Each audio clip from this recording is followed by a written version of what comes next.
15 Juni 2021, Media Tempo memberitakan 15 kabupaten kota mengalami kenaikan kasus COVID-19 tertinggi di Indonesia. Berdasarkan data per 13 Juni 2020, Grobogan, Jawa Tengah dengan kenaikan kasus COVID-19 2.803%, data keterisian tempat tidur atau bed occupancy rate atau BOR sebanyak 93,65%. Bangkalan, Jawa Timur, kasus naik 715% dengan BOR 86,88%. Demak, Jawa Tengah, kasus naik 485% dengan BOR 82,7%. Daerah lainnya yang mengalami kenaikan diantaranya Jepara, Bekasi, DKI Jakarta, Depok, Sleman, Yogyakarta, Semarang, Kota Bandung, dan Bandung Barat. Kamis 17 Juni 2021, kasus COVID-19 di daerah istimewa Yogyakarta mencatat rekor baru karena adanya penambahan kasus di atas 500 dalam sehari setelah 5 hari berturut-turut menembus 400 kasus. Beberapa hari lalu, Kepala Dinas Kesehatan DKI Jakarta, Widya Stuti, mengatakan ada 3 varian virus corona yang ditemukan di Jakarta, yaitu Alpha, Beta, dan Delta. Varian baru memiliki dampak yang lebih berbahaya dan mudah menular. Meski menurutnya masih bisa diantisipasi dengan vaksin, namun hal itu harus diwaspadai oleh seluruh kalangan masyarakat. Pemirsa, akhir-akhir ini kenaikan kasus COVID-19 terus melonjak. Seolah-olah kita dihadapkan pada kondisi ketika awal merebaknya COVID-19 tahun lalu. Bahkan saat ini masyarakat dihantui dengan varian baru yang konon media memberitakan varian baru ini lebih cepat menyebar dan berbahaya. Lantas siapa yang salah? Apakah kita kendor menaati protokol kesehatan? Apakah kita mulai abai bahwa COVID-19 masih ada? Atau mungkinkah pemerintah terlena dalam menangani pandemi? Simak podcast berikut ini sampai selesai bersama saya, Peki, kutunggu di pojok asem.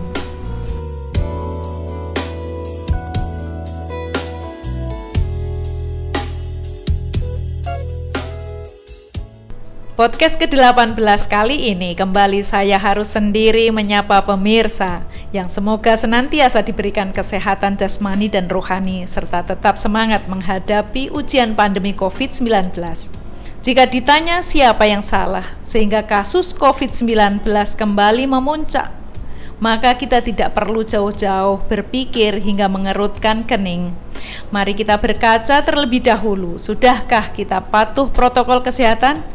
Sudahkah kita menjadi teladan bagi sekitar untuk sama-sama menjaga kesehatan dan keselamatan?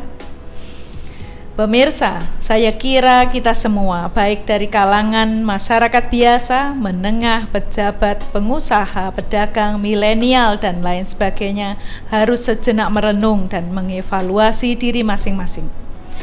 Siti Nadia Tarmidi, selaku Direktur Pencegahan dan Pengendalian Penyakit Menular Langsung Kementerian Kesehatan, juga membenarkan terkait temuan 145 kasus positif COVID-19 akibat terpapar varian baru virus corona, dan luar biasanya ratusan kasus COVID-19 tersebut tersebar di 12 provinsi di Indonesia. Sementara data di DIY terdapat penambahan 595 kasus positif COVID-19 hingga tanggal 17 Juni 2021. Total pasien tersuspek 42.367 orang. Total akumulasi pasien terkonfirmasi positif COVID-19 50.749 orang. Pasien dinyatakan sembuh 44.843 orang dan pasien COVID-19 meninggal 1.330 orang. Jika kita flashback, kita mencoba mencermati kembali kewaspadaan, upaya preventif hingga upaya penanganan COVID-19 yang dilakukan pemerintah. Dari sejak memasuki tahun 2020, status siap siaga dan upaya preventif pemerintah hingga upaya penanganan ketika virus berukuran nanometer itu telah merebak hampir ke seluruh wilayah Indonesia. Tidak tanggung-tanggung, dengan anggaran yang besar, pemerintah melakukan perluasan strategi yang mencakup strategi sektor kesehatan, ekonomi, pendidikan, keagamaan, pemerintah desa, pariwisata, dan lainnya. Kampanye taat protokol kesehatan, prokes, tak henti-hentinya dilakukan berbagai kalangan. Meskipun di tengah kasus melandai dan masyarakat mulai terlena hingga kini COVID-19 meroket kembali. Wacana pembelajaran tatap muka PTM yang sebentar lagi akan dilakukan harus dievaluasi lagi atau memilih untuk berhadapan dengan masalah yang lebih besar. Hingga saat ini, vaksinasi masih terus diupayakan agar mencapai target. Menurut data Satgas COVID-19, Rabu 16 Juni 2021, angka vaksinasi pertama di Indonesia bertambah 544.051. Sehingga total jumlah vaksinasi pertama sudah mencapai 21.448.774. Adapun penambahan data vaksinasi kedua sebanyak 116.597. Berarti total jumlah vaksinasi kedua di Indonesia mencapai 11.815.618. Sementara target pemerintah Indonesia vaksinasi COVID-19 sebanyak 181.554.465. Berdasarkan data tersebut, jika dibandingkan dengan total sasaran COVID-19 tersebut, vaksinasi dosis pertama mencapai 11,81%, sedangkan tingkat vaksinasi dosis kedua di Indonesia baru mencapai 6,51%.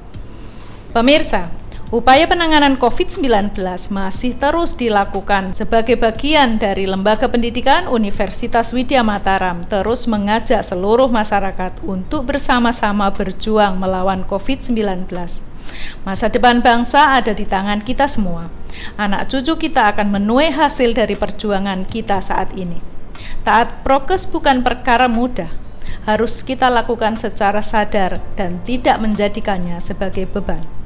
Di belakang saya terlihat sebuah karya dari seniman perupa bernama Tito Triamei. Karya ini berjudul Menanam Asa, dituangkan dalam medium oil on canvas berukuran 150 x 120 cm. Karya ini dibuat Tito pada tahun 2021. Karya ini tentang impian sebuah rumah. Batas bukanlah sebuah halangan, walaupun saling melakukan aktivitas yang berbeda, namun tidak akan mempengaruhi impian untuk berusaha mewujudkannya, kata Tito. Karya tersebut menjadi saksi bisu ekspresi diri dan pengalamannya sebagai pengantin baru yang mendambakan sebuah rumah. Ada pesan bermakna yang pernah dikatakan Jenderal Sudirman di masa melawan penjajah. Meskipun kamu mendapat latihan jasmani yang sehebat-hebatnya, tidak akan berguna jika kamu mempunyai sifat menyerah. Kepandaian yang bagaimanapun tingginya, tidak ada gunanya jika orang itu mempunyai sifat menyerah. Tentara akan hidup sampai akhir zaman. Tentara akan timbul dan tenggelam bersama negara. Begitu juga dengan kondisi saat ini. Meski kita tidak sedang berjuang melawan penjajah, namun kita sedang berperang melawan ego pribadi dan penyakit yang merupakan salah satu makhluk Tuhan untuk menguji kita. Sebagai kaum pembelajar dari perjuangan Jenderal Sudirman, maka tak sewajarnya kita hanya sibuk mencari siapa yang salah dan tak pantas jika kita menyerah. Mari kita bersama-sama membangun kesadaran dan semangat untuk keselamatan bersama, hingga kita menjadi manusia tangguh ketika pandemi COVID-19 ditarik kembali oleh Tuhan. Jika video ini bermanfaat, kabarkan kepada yang lain. Silahkan subscribe, komentar, berikan masukan, saran, ataupun kritik bila perlu. Tetap jaga kesehatan, jaga kebugaran, patuhi protokol kesehatan dengan semestinya, dan jangan lupa kutunggu di pojok ngasih.